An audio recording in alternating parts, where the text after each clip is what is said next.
Hello.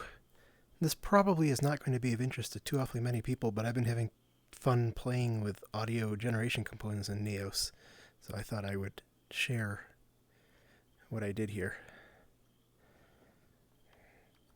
So we have under debug, the test sine wave source, which just generates a sine wave at a given frequency, and I copied that and made my own that does a little bit more. So I have a audio wave source. It's a little loud, I'll turn that down. And so, like the debug sine wave source, I can control the frequency and the amplitude, of course.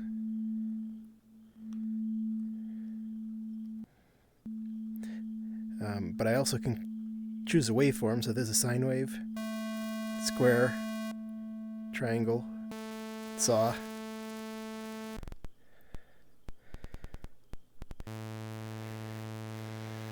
And if I put it on square, I can also do the pulse width of the square wave.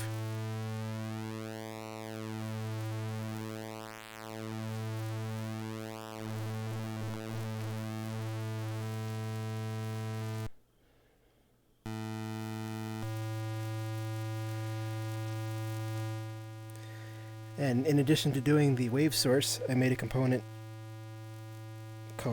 that I just call a wave mixer. So I can take this audio wave source and drop this into source A of the mixer. I can try to.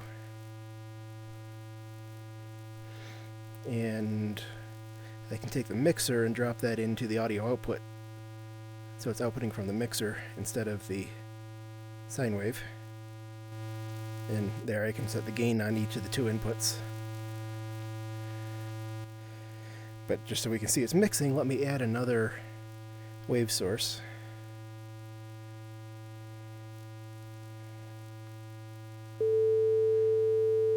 Which automatically makes an output that I can delete. I'll just copy that into source B. You can hear they're both going. If I put them both at the same frequency, put them both on maybe saw wave.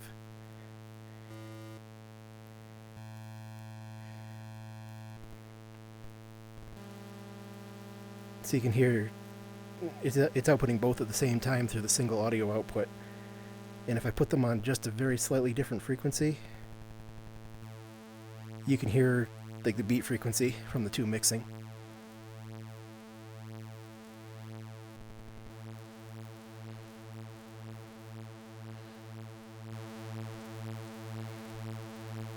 And of course I can adjust the sound of those independently.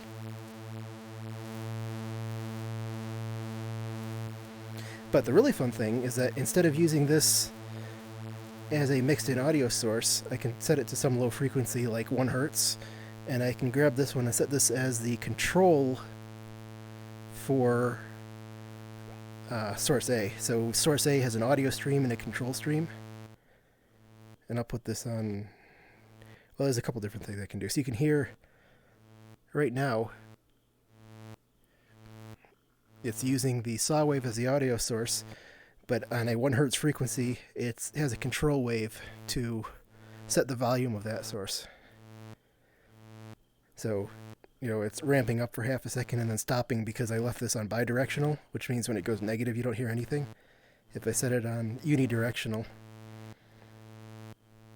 now it sounds like a Jacob's ladder or something.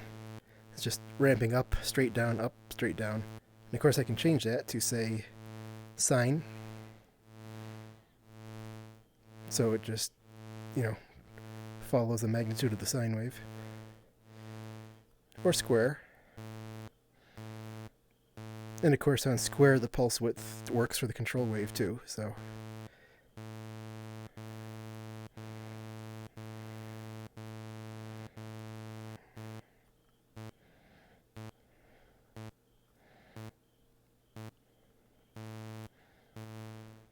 triangle, of course.